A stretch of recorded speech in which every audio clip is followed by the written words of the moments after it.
నిజామాబాద్ జిల్లా ముక్కాల్ మండలంలో నిర్వహించిన గ్రామసభ రసరసాభాసాగా జరిగింది. ఇందిరమ్మ ఇండ్ల జాబితాలో అర్హులైన పేర్లు రాలేదని కొందరు అధికారులను నిలదీయడం జరిగింది. దీనితో అధికారులు జాబితాలో పేరు లేనివారు ఎవరైనా ఉంటే అప్లికేషన్ ఇస్తే పై అధికారులతో మాట్లాడి న్యాయం జరిగేలా చూసుకుంటామని హామీ ఇచ్చారు.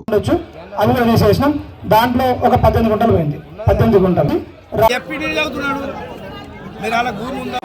భరోసా ఏదైతే తీసుకున్నారో దాంట్లో కొన్ని క్లారిఫికేషన్ తీసుకోవాల్సిన అవసరం ఉందమ్మా.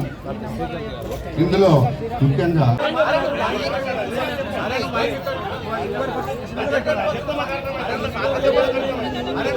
మైక్ పట్టుకొని మాట్లాడు.